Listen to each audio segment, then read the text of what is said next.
How you doing? My name is Serge Bogosian with FHT, and this is Tony. Cheers. We're here with our coach, Kevin Kaminski of the Fresno Monsters. Hey, everybody. For those that don't know Kevin's been here. This is his second year here now, coaching the Monsters. He's a former NHL player, and also, one of the toughest guys I think to play hockey back in the day. How'd you get the name Killer? The nickname Killer. Well, I guess was playing midget, AAA midget hockey in Saskatoon with the Saskatoon Blazers, and there was a puck that was shot out, and I was racing for it, and the goalie came out to play it too, and I was always told to take the body. Right. He got there first, so I decided to take the body. And he had a yard sale, knocked him out, and we had a little bit of a line brawl, and Killer was it from then. So That's how the nickname. Is that short for goalie killer or anything? I guess, yeah, you can put it that way. Great. Yeah, Tony's a goalie, and my son's a goalie, so we protect those goalies, right? Right. Interview over. All right, so we're just going to talk about a few things. We're going to talk about, obviously, the upcoming event at Selland Arena. Before we get into that, we had a couple of big games this weekend. Talk a little bit about Saturday, 9-8, pretty wild game. I don't think you were too happy, though, with the result in that one. I mean, on Thursday, sorry. Thursday. No, we got up quick. I think it was 3-0, and Yeah, the boys were ready, it looked like. yeah, we came out flying. I mean, we stuck to the game plan, and then we thought it was going to be point night, and then we got dangleitis. Dangleitis. And it was turnover festival. And they capitalized. They would get it within reach with one. We'd go up another goal, so 2 goals or 3 goals. And then again, same thing would be over and over, turnovers, and then they would catch up again to us one, and eventually at one point in the third period it was 8-8. Yeah. And You guys just couldn't seem to jump ahead. You jump ahead, but you couldn't hold on to it. Well, you jump ahead, and it's like, woo, let's go score some more, and no defense. well, there, we have a little saying, DFC, don't effing cheat. Yeah. And There's a lot of cheating. and there was a lot of cheating going on, and to me that's a growing thing. Of course we want to get points, but also on the other side you're a part of a goaltending situation. The goaltenders want their stats good too. So it's got to work both ways. I mean, you got to play a very solid 200-foot hockey game. You can't just all be on offense and expect to win. We're not the Edmonton Oilers, back in the 80s. So we're a team that takes pride in stingy D. We try and only give up 25 shots or less. And I think that game there was like 95 Oh my gosh! shots The last time it was 8-8 was a score, and I looked, it was 49-40 was the shots, and I think it ended up being 50 something. Right. I think almost on 50 something to 40 something. I mean, it was ridiculous. Or something, right? Yeah. And and then I'll just jump a little bit ahead, and it showed on Saturday we only give up 28 shots, and then you win 8-3, right? And so that's just again. They're kids, they're young, they're still learning, but goaltending's got the goaltending wants to have his good stats, but when you don't cheat, you're going to get more opportunities than cheating. That's funny because a lot of players and other I coach kids, and parents don't realize that either. If you have a stingy defense, you actually end up scoring more. Like you see, right? You got 8-3 on Saturday, with them playing better defense compared to Thursday, where they're running amok and the score was still. So they didn't score any more or any less by playing defensively. Well, I like to tell them, like I said, and that's what we did at the start there. We got up 3-0. We got the puck deep. We got on the forecheck. We created turnovers by taking the body, and then, like I said, then we changed our game all of a sudden to pond hockey. Right. Yeah. And when you give Crane better, you give Zakaris and those guys no checking. That's what they want. They want the pond hockey, and they thrive in that, where they can dangle and make those plays, and you're not taking away time and space, and that's a very talented team over there in Ontario, and like I said, so the good thing is we Cody got the scored with W, 30 with seconds left 36 in seconds regulation, left. which is a big thing. Yes, for sure. Getting into points. So. You know, we're trying to catch Valencia and Ontario. You know, so I mean, that was a big 2 points. We didn't give one up, and I think the boys learned, you know, a little bit after that game that You had a tough practice the I night wasn't next day. happy. Yeah. Practice, and I told them, I said, practice could have been worse. Right. You know, so I said, you show me Saturday what you're gonna bring to the table. If not, we'll get up at 6 a.m. on Sunday and we'll have a little skate as well. So the boys responded with a very solid team effort win. Stingy D with only 28 shots, but that's the way we have to play. You know, I think we found our identity on how we have to play, and it's shown. We just got a little bit away from the game plan there on Thursday night, but we're fortunate to come away with the 2 points. The other thing I noticed Saturday or Thursday rather is, like you said, Stingy D, but not only Stingy D, is there wasn't very many hits either. And you guys, that's usually you guys take the body more, you know, more than finesse around. And there was very little checking. I mean, at least the board work wasn't very strong, and so that changed on Saturday, where it started coming up and started playing a little more defense. So Right, we like I said, we got up and we got soft. We were a soft team. I mean, again, the board work higher. How many times we have opportunities to get pucks out at the blue lines or get them in at the blue lines, and we did it. And again, it was a turnover festival. We created so much offense for them. yes, By us not getting pucks out. Right. at one point I saw Goody trying to deflect shots in front of their goalie. So there. Yeah, he was, you know, he likes to join the rush, and you know, I got to try and hold the reins back a little bit, and you know, like I said, there's a time and place to make rushes, but not every shift. All the time. Yeah, but it worked out. You got the win. Right. The next day, Exciting game though. I mean, that makes for an exciting game. for the fans. Not the for fans. coach, yeah, not for the coach. A few gray hairs, extra gray hairs from the coach, and a little bit of a heart attack, I think. So Saturday, first shift, I think it was Turpin's line. They came out, and right away there was a bit of a scrum that set the tone, I think, for the game. And he got a penalty, but you guys just played solid the rest of the way. Now, when you're starting the line, is there a little bit of a strategy there? Sometimes you don't start your top line, and you start maybe a checking line or a tougher line. Well, that's what we wanted to do on you know, Saturday night against Crane Better, who's one heck of a hockey player. You know, Beckman is an agitator, so I put him at center. Turpin and Smythe. That looked like a pretty tough, like a good agitating line. Exactly, and I tell you what, I mean, they did a great job the first period. They shut that line down, and then all of a sudden, you know, Cole took a bad penalty against Crane Better. Then we took another penalty, Ivan, and then Dalen took one. And then next thing you know, we let 3 power plays Yeah, all the goals were on the power, play. Yeah. You know, so we're up 4-1. Right. You know, just keep doing what you're doing. Just stay in his space. Don't take no penalties. You're doing a great job. But, you know, he wanted just to get him a little bit more. And next thing you know, like I said, we get 4-minute cross-checking, you know. And That was a tough one. and they started their scoring. And like I said, you can't give Crane Better opportunities on the power play. Just, you know, like I said, you don't need to reinvent the wheel. Just stay between your man and net. Just keep frustrating him offensively, as we call it, and just kind of let him sleep. You know, just you know, whenever he gets the puck, give him a little bump, and you know, just don't let him do anything. It's funny because, like, I've always thought hockey is like the hardest sport to play, like to learn to skate, to learn to stick handle, and you know, everything. But then once you learn all of that, it's kind of a simple game.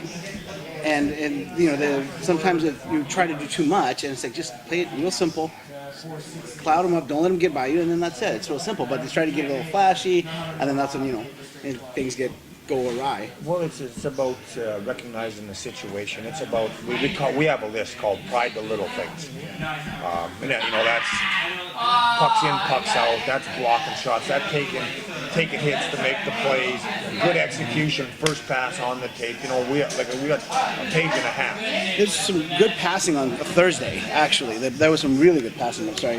Right. No, and that's in any sport. It's about execution. Yeah. But where you fight the little things. All it is out there on the ice is 5 one-on-one battles. Who wants it more? Who's going to do those little things a little bit better? Like I said, it's not all going to be. Yes, we want some big hits, but a lot of time it's contained and pins lead to poise when you just do your job. Now, okay, I've got my guy tied up on the boards. Now it's 4-on-4. And it's a lot about a talk and communication, especially in D-zone coverage. But again, it's all about the simplicity of, especially in your zone, staying between your man and man, talking, trusting each other, stick on puck, protecting home plate, and again, pucks out, where you either front to block the shot or you box out to have his stick. You stop and start at home plate and you get to loose pucks. You don't do circles, because if you turn your back away against the play, the next thing you know, your guy is shooting on net. So that's been a work in progress. We seem to puck watch. I'm going at my guy. He chips it down low to their teammate. We already got one guy going, and then I want to chase the puck. Now I got two guys and this guy. By himself. Then this guy jumps by, and now he's getting the puck, and now it's, he has a scoring chance. So, again, it's just about, having that trust, having that communication. Talk about a little bit about your top. You got two of the top scorers in the division anyway. Right. I mean, they're right up there. Dalen's second. They're I think fun to watch, Cody's number 5 right now in the league. And to put David's up there on the wing. David's he's a great skater. He's got an unbelievable shot. Well, he scored a goal. I think it was on Thursday. Just top corner. It was unbelievable. Right. Yeah. Like I said, he's got an unbelievable wrist shot, the twisted wrister, man. And like I said, in practice, he can score at will off the post and in all the time, with bar down, and that's with David. He's got to get that confidence when he gets opportunities just to finish a little bit more. He's doing. Don't get me wrong. He's scoring, he's making plays and all that, but I think he can really get more involved and be an opportunity, be a threat, to work to get open in the areas. You let Cody's a good passer, Galen's a good passer. You got to find that open area, all right, to get yourself in a position to get that pass. And when you do, you finish it. I know Saturday it was a great play. Cody was down the wall. He went to the net, and there it is. It's the tap in back door. But yeah, that's a line that has a lot of speed, has a lot of hockey sense, good vision, and obviously all three of them can score. So they're really fun to watch. It makes your job a little easier when they go out there.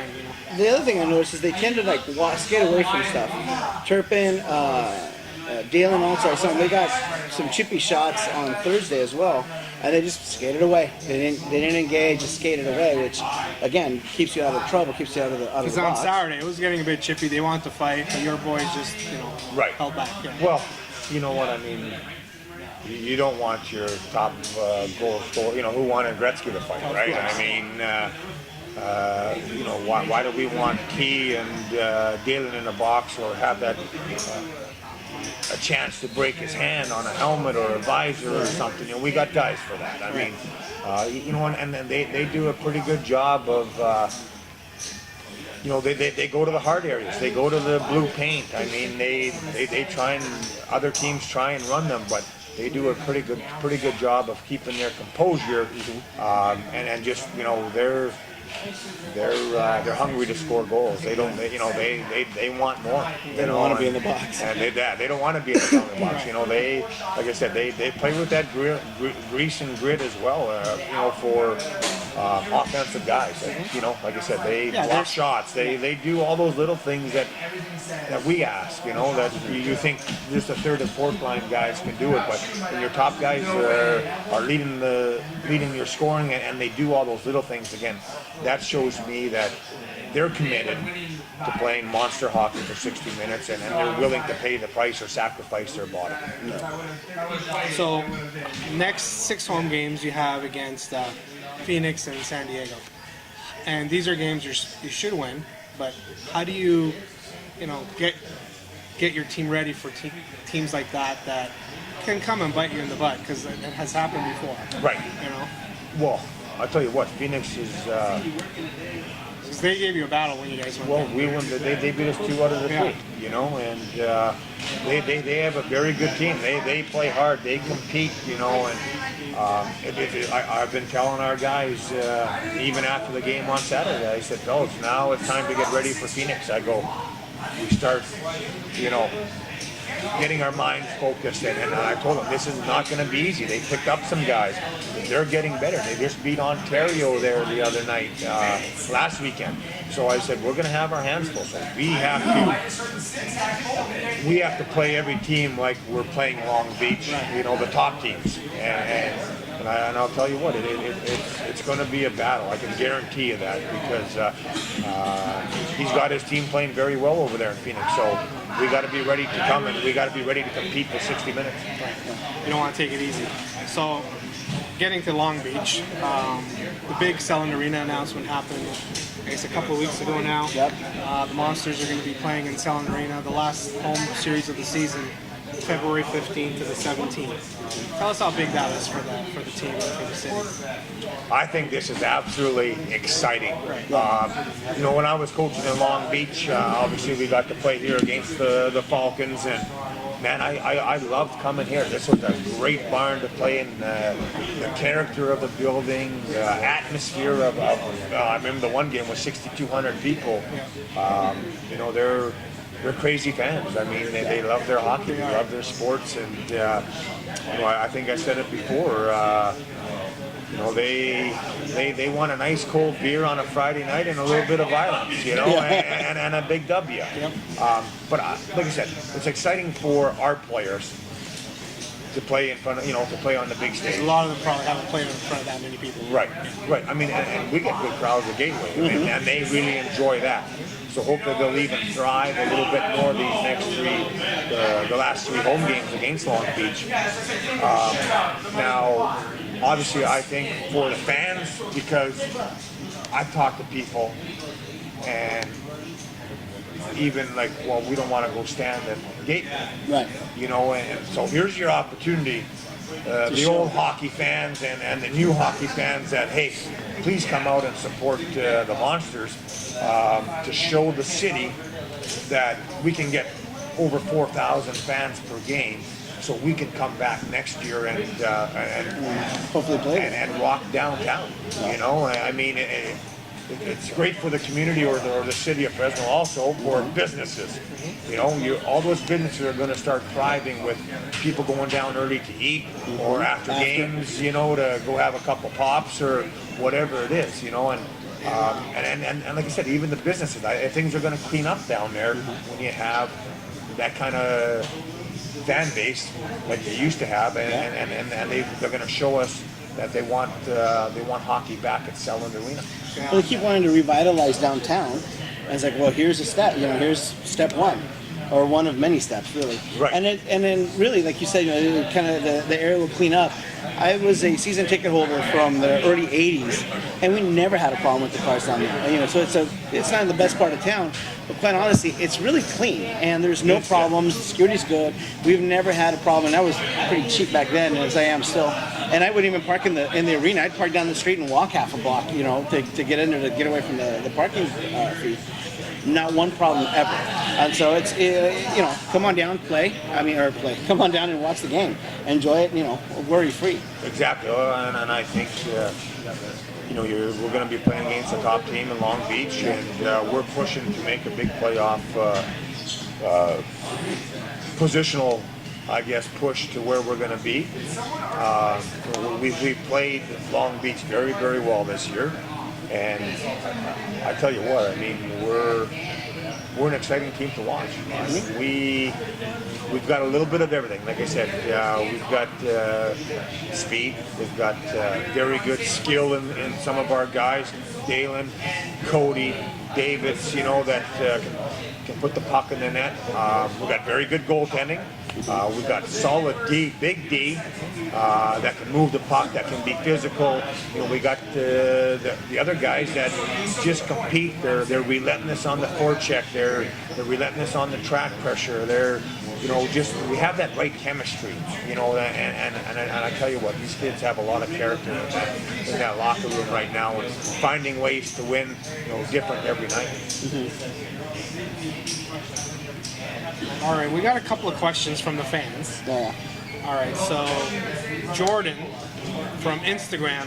Actually, before we get to that, make sure Tony will put maybe a link on the video to the Fresno Monsters website to how to get their tickets. Yeah. So make sure if you don't have your tickets, it's going to be rocking. We're hoping to get 5,000-6,000 people at that. And if you don't want to go to Selland Arena to go to the box office and buy them, our owner has bought a whole bunch. You can go down to Gateway and buy them at Come down cost. this weekend. There you We go. got Come down games to Thursday, Gateway. Friday, Saturday. Right. Come down and you can get your tickets and pick out exactly where you want to sit. There you go. Jordan from Instagram wants to know, you fought just about every big fighter in your time. Who was your most feared opponent, if you did fear anybody, and who did you enjoy fighting most? I mean, I really didn't fear anybody. I mean, obviously, I think fighting Bob Probert was, it was like fighting a legend. When I'm sitting in Chicago, I had family there.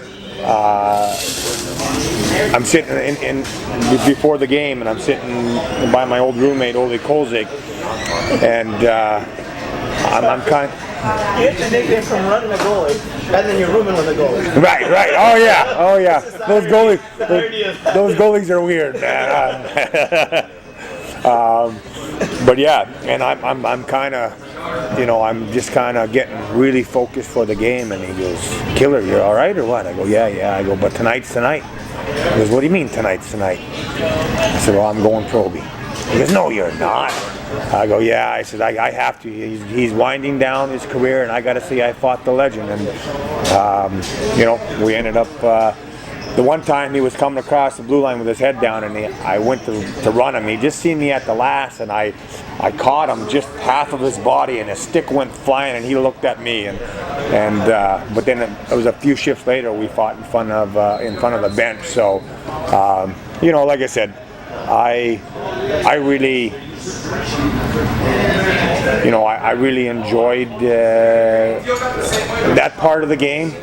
I wish maybe sometimes now, because of my body and everything else, that I didn't do it as much. But you know what? It was what it was, or it is what it is. And like I said, I really enjoyed it. Like I said, I think just the other day, I think hockeyfights.com posted the old fight with Ty Domi and myself in at Memorial Cup in Saskatoon. Yeah, and I still go back to Saskatoon, and people, that's all they talk about is that fight. And like I said, it brings good conversation, good memories. And like I said, me and Ty now, I guess it was like 20 years later, Saskatoon hosted the Memorial Cup again, and London was there, and Max Domi was playing. So it was after like one of the first games, and we were all downtown at Hudson's in Saskatoon, and the Blades had brought all the guys from that 1989 Memorial Cup back for that Memorial Cup.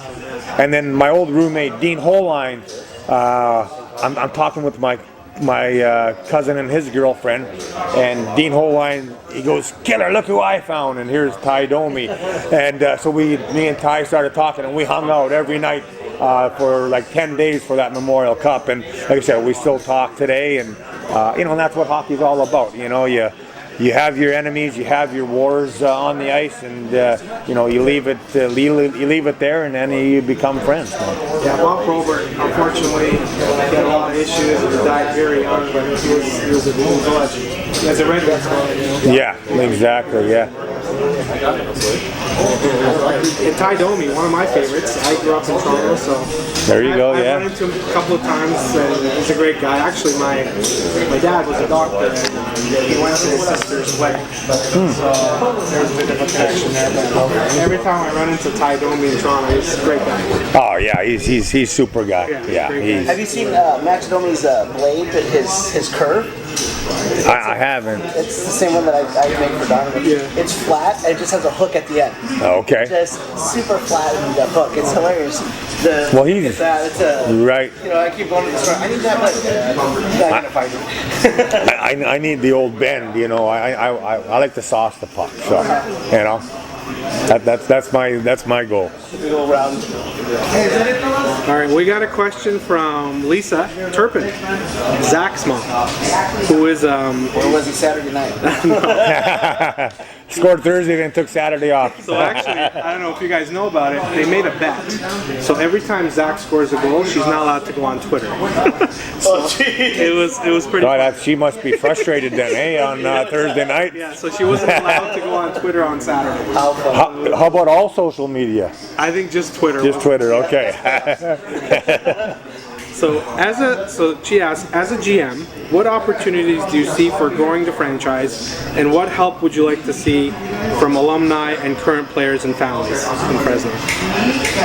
Well, I think since I've been here, I think we have been trying to grow the game. We're getting the monsters out to the youth monsters. I know some of the guys are there tonight helping learn to skate, and I put on a camp and I do some private lessons, and I try and do as much as I can to with the youth group, and and like I said, as we keep this thing going, I mean. We want it to grow. We want it to thrive here in Fresno. I think there's guys, Jay Johnston and some other guys who have played with the Falcons. They come out and help too. So I mean, yeah, it's great to see, especially our kids both playing with junior monsters. And whenever you have your monsters helping our kids, and I know I've run a couple of goalie clinics, and your goalies have been great with us. Right. It just helps everybody. Right. Yeah, I think Fergie comes out right.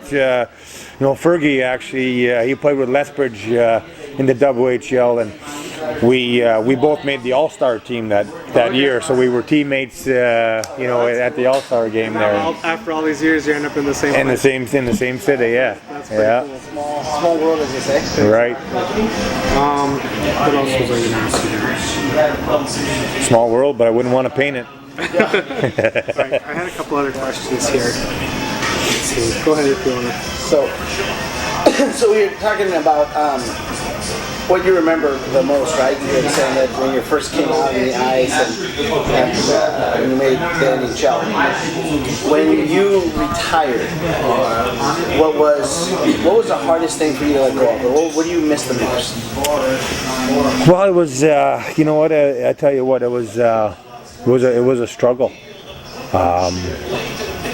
I was told on my birthday, I had an appointment with my neurologist, and I was still having bad headaches and the light, noise, everything, the concussion stuff, yeah, and he told me on my birthday that you're done. That's enough, man. Your next blow to your head you might not remember your family. So, at that time, I really didn't think it was real that was happening. But and like I said, it took over 2 years. I was the doctor put me on medication, and then when I went to Cincinnati to coach with Babcock, I couldn't. Every time I got the blood pressure up, whether it was trying to skate or trying to ride the bike, whatever, my head would just about explode, and I went to a neurologist there in Cincinnati. She put me on some different meds, and things slowly started to get a little bit better through those 2 years. And like I said, it was a struggle. I mean, I was really isolated. I would in Orlando. I mean, I would during the day I would be sleeping. And no TV, no lights on. I was nothing. I mean, it was a struggle. But today's a little bit better. I know memory loss. I have sticky notes everywhere. I think I tell you guys to text me to make sure, just to remind me. Because I mean, it's. I like to say everything's better, but I mean it's not. Like I said, I still get floaters that in my eye from getting the puck to the face. But like I said, I'm still in the game that I love, and that to me that's what matters. I get to teach these kids the game that I grew up with, the new game that I was taught through Mike Babcock, and now the new coaches, and just to try and again, not only grow the kids I'm coaching here to get to the next level, whether it's college or pro, but also to help coach the young youth kids here to just to leave a mark on a great city and a great hockey community. And you know what? That's what I've tried to do all my career. Everywhere I've gone, whether it was in the NHL, I always took time out for charity events and to raise money for charity events, whether it was in Portland or Washington or Providence, wherever it was. I mean, like I said, it was all about doing charity events and trying to help kids get to love the game and have that passion for the game that I do. Yeah, and that's the one thing I've noticed about hockey is that there's a lot of community service for hockey players. I mean, I don't know, but it's kind of quietly done. It's not cameras and lights. It's always just, you just do it. You just go out and do it, and you find out later, look at that, they sponsor this, whatever else. I think that's awesome. We're glad to have you, stick around. Yeah, definitely. Thank you. We see a lot of, I think there's more than a few players on your team that came up through the program, which I believe Bannon played, and Edwin, and a couple of the other guys. So that's one of the reasons you want to grow the program, the youth program, which you guys are a big proponent of, to get those players to the Monsters. Right? So. Well, definitely. I mean, that's as a kid growing up in a small town, 900 people in Churchbridge, Saskatchewan, I wanted to be. My dad used to coach the senior team, and I wanted to play for that senior team. I looked up to those guys, and with Dad coaching, I got to go into the locker room after the games, and it was just an awesome experience. And it was senior hockey, but I tell you what, it was really good hockey. There was ex-junior players that played and all that stuff, and that to me. That's what this game's all about is giving back, obviously, and especially you're from Fresno. Mm-hmm. I mean, to get out and to give back to those kids. Obviously, I'm sure there was a lot of pros or people that went on to play or with the Falcons, whatever it was, that helped those Goodwin and Key and Dalen come up through the ranks. Now it's their turn to. Give back and help out, and even our kids that are from Canada, or from Slovakia or whatever. We try and get everyone to come out and to help out these young kids, and then you have that connection where those kids are at a game and they say, "Oh, look at that great play! He helped me." Do crossovers or learn how to shoot or something like that, and to me that's what it's all about. Yeah, and that's another reason that it's important to get back to Sound Arena, because it's a larger venue, it's a larger, as opposed to just going to Gateway, like you said, people don't want to stand around, so they're not going. once at Selland Arena, you bigger promotions, people, everybody knows what Selland Arena is, and we start running into people that, and we talk about our kids playing hockey, like, where do they play? Play at Gateway. We still have a hockey rink here? Right, right. People don't know. Right. And so getting them to Selland would get kids, like you said, to get out there for a school program or whatever else, function, and they'll take them to the hockey game, and then, hey, I want to play. I think let's go play. And then that's start to grow the sport of hockey in Fresno again.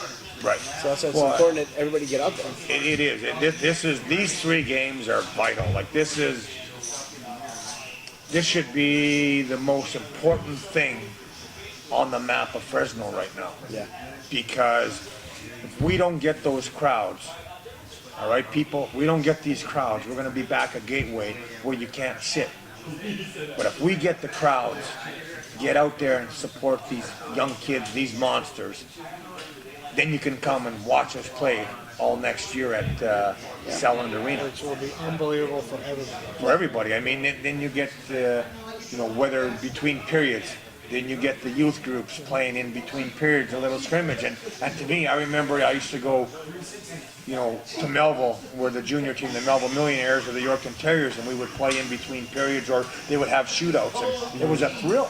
Yeah. It was a thrill to play in those big rinks, because in a Saskatchewan small little town rink, I mean, it's, it is what it is, right? I mean, but to go play in those big rinks, that they have that opportunity, you never forget that, It's amazing. And to go play at Selland as a little kid, maybe that might be the only time you're going to be able to play there. Yeah. And you will always remember that. Yeah, my son, I remember when we were in Toronto, we played similar situation, Oshawa Generals. They invited us to play between periods, and there was 6,000 people there, and you see the banners. Bobby York played for Oshawa, and Eric Windross, and it was just, they never forget that. And they want to become, that's what gives makes them something them. to strive for, right? Right. Exactly. And if we have that here in Fresno, I think we're going to get more kids involved in hockey. And Exactly. It's And gonna be great that's, for everybody. and that's a big part of it is, we want this to grow, and here's this opportunity here, February 15th, 16th, and 17th. Make sure you get those tickets. Bring your kids, bring all the family, bring your friends. I mean, let's grow this great game of hockey, because it is the coolest game on earth. And here's your opportunity, people, to come out and support the Monsters, and not only the junior Monsters, but all of hockey in Fresno. The old Falcons, I think they're doing something big on Saturday. They're bringing all the old Falcons back to do something, and then to me, that's awesome. I mean, like I said, hockey's a great family, and then here's an experience that, with your kids or whoever it is, an opportunity to grow it and come out and support it. And I tell you what, the venue's awesome. I can tell you what, the team's going to be ready to roll, and you're going to see a little bit of everything with great hockey, but also it's about in between periods, going to the concourse and reminiscing with maybe a guy you haven't seen for 10 years at the game that, oh my gosh, remember the times with the Falcons and all this stuff. I mean, it's for the young, it's for the old, that we all come together as one hockey fan. Well, it's exactly. It's funny because everybody views hockey as with the fights that you're not, obviously no, but that, it's such a violent sport. It really isn't, and it's a family event. It really is. You go out there, the kids have a blast watching the players, and the players in hockey, that's what I love about the sport, is that the players coming out or wave at the kids or hit the glass and the kids are beating on the glass, so the kids have a great time. They get into the little chants that they do, and Brian Anthony's an excellent announcer. I mean, his voice sounds so good in the Selland Arena. All the kids, everybody gets up yelling and screaming, razzing the other goalie, and but it really is a fun family event. It honestly, it really is. And it's, all things considered, it's only, you can get tickets as low as $13, like the price of a movie, basically. Yeah. And Right. the entertainment you're going to get is The entertainment and memories too for the kids. I mean, Right. if they get a hockey puck that goes over the boards, they hold on to that, cherish that. Well, and also, group tickets too. If you 20 or more people go and you buy them, they're only $11. So, I mean, that's pretty darn cheap entertainment at a great venue.